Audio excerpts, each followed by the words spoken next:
અને ભોળાનાથનો પવિત્ર માસ એટલે કે શ્રાવણ માસ ચાલુ છે અને ત્યારે સમગ્ર દેશના લોકો શ્રાવણ ઉત્સાહભેર શ્રાવણ માસ રહેતા હોય છે અને ત્યારે કેટલાકને લેભાગુ તત્વોને લોકોને ફરાળી વાનગીના નામે અખાદ્ય વાનગીઓ વેચી અને મોટો નફો કમાતા હોય છે અને ત્યારે આવા લેભાગુ તત્વો સામે રાજકોટ આરોગ્ય વિભાગ દ્વારા લાલ આંખ કરવામાં આવી છે। ત્યારે જણાવી દઈએ કે આજરોજ રાજકોટ મહાનગરપાલિકા આરોગ્ય વિભાગની ટીમ દ્વારા શહેરના ગાંધીગ્રામ વિસ્તારમાં આવેલા એસકે ચોક પાસે ઠક્કર નમકીન નામની જે ફેક્ટરી છે તેમાં ચેકિંગ હાથ ધરવામાં આવ્યું હતું અને આ તકે આરોગ્ય વિભાગના અધિકારી અને ઠક્કર નમકીનના ફેક્ટરીના માલિક હિતેશભાઈ જોબન પુત્રા દ્વારા ઇન્ડિયા ન્યૂઝ સાથે ખાસ વાતચીત કરતા જણાવ્યું હતું કે હાલ પવિત્ર શ્રાવણ માસને લઈ અને રાજકોટનું આરોગ્ય વિભાગ એક્શન મોડમાં આવી ગયું છે અને શહેરના અલગ અલગ વિસ્તારમાં ફરારી વાનગી વેચતા જે વિક્રેતાઓ છે તે લોકો ઉપર ચેકિંગ ઝુંબેશ હાથ ધરવામાં આવી છે અને સાથે જ જે કોઈ લોકો ફરારીના નામે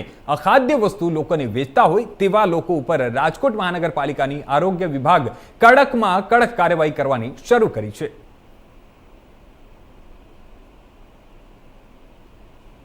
ચાલુ છે ત્યારે શ્રાવણ માસ એટલે અત્યારે રાજકોટ આરોગ્ય વિભાગ છે તે એક્શન મોડમાં આવ્યું છે। મારી પાછળના દ્રશ્ય જોઈ રહ્યા છો કે રાજકોટના જે ગાંધીગ્રામ વિસ્તાર છે તે એસકે ચોક આવેલો છે ત્યાં અત્યારે આ ઠક્કર જે નમકીન નામની એક છે દુકાન છે ત્યાં અત્યારે આરોગ્ય વિભાગ દ્વારા ચેકિંગ હાથ ધરવામાં આવ્યું છે। ત્યારે આપણી સાથે આરોગ્ય વિભાગના અધિકારી છે, આપણે એમની સાથે વાત કરીશું શું સમગ્ર મામલો છે।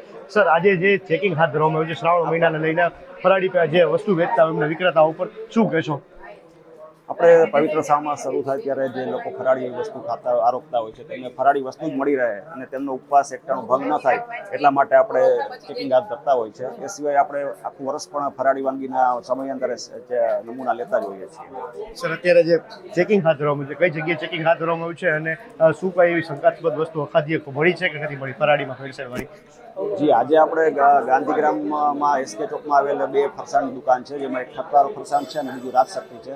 ત્યાં જનરલી મોટા પાયે ફરાળી પેટીસનું ઉત્પાદન કરી અને ગામમાં બીજા પણ વેચાણ માટે સપ્લાય કરવામાં આવે છે। તો આપણે એ જગ્યાએ ખાસ કરીને ફરાળી લોટ વપરાય છે કે નહીં, એ સિવાય જે બીજી રો મટીરિયલ છે, બટેટા છે, એની અંદર ડ્રાયફ્રૂટ નાખતા હોય, એની અંદર સિંગદાણાનો કટકા કે બધું નાખતા હોય, તે દરેક વસ્તુનું રો મટીરિયલનું આપણે ચેકિંગ હાથ ધરેલ છે।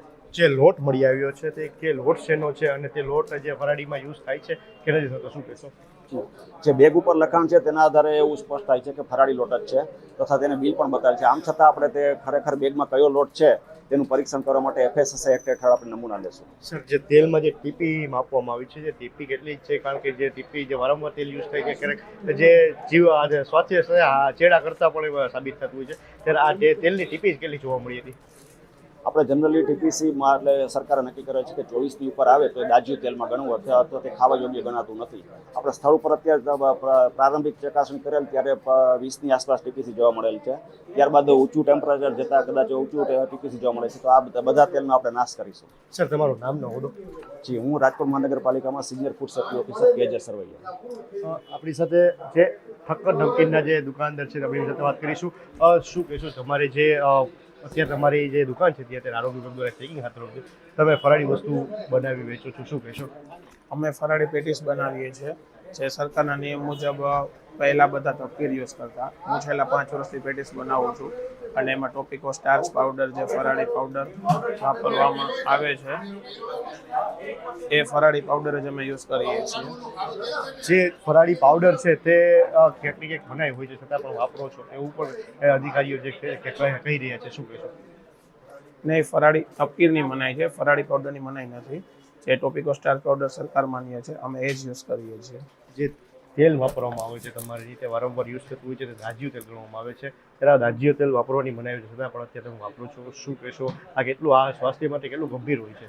તેલ અમે પેટીસ માટે અલગ જ રાખીએ છીએ, જે રોજે રોજ ચોખ્ખું તેલ પૂરીએ છીએ, પણ જે પેટીસ તરવાનું ટેમ્પરેચર વધારે હોય અને પેટીસની માથે ટોપિકો સ્ટાર્ચ પાવડર છાંટવામાં આવે છે જેનાથી પેટીસ ચોટે નહીં તેલમાં, એટલે તેના કારણે ટેમ્પરેચર વધારે આવેલું છે, TPC વધારે આવેલ છે, જેનું અમે હવે ખ્યાલ રાખીશું અને મીડિયમ તેલમાં પેટીસ કરીશું જેથી કરીને TPC ના વધે અને લોકોના સ્વાસ્થ્ય સાથે કાંઈ હાનિકારક ન થાય। તો હતા જે ઠક્કર નમકીન ફૂડ ફેક્ટરીના જે માલિક અને આરોગ્ય અધિકારી જેનું સ્પષ્ટપણે કહેવું હતું કે જે રીતે આરોગ્ય વિભાગ દ્વારા ચેકિંગ હાથ ધરવામાં આવ્યું છે તે ચેકિંગમાં ક્યાંક ને ક્યાંક જે તેલ છે તે જે રાજ્યુ તેલ જોવા મળ્યું છે, સાથે તે વાપરવાની પણ મનાઈ કરી છે. ત્યારે સમગ્ર મામલે અત્યારે જે આરોગ્ય વિભાગ છે તેમના દ્વારા અત્યારે જે નમૂના લેવામાં આવે છે, ફરાળી વસ્તુના નમૂના અને જેનો ઓફિશિયલ રિપોર્ટ છે તે 3 મહિના બાદ આવશે. ત્યારે ક્યાંક ને ક્યાંક જે ખાદ્ય વસ્તુ વિક્રેતાઓ છે તેમના ઉપર ક્યાંક ને ક્યાંક અત્યારે રાજકોટ આરોગ્ય વિભાગ છે તે લાલાક કર્યું છે અને આવનારા દિવસોમાં આનાથી પણ કડક કાર્યવાહી કરવાની હાલ અત્યારે આરોગ્ય વિભાગ દ્વારા બાંહેધરી આપવામાં આવી છે.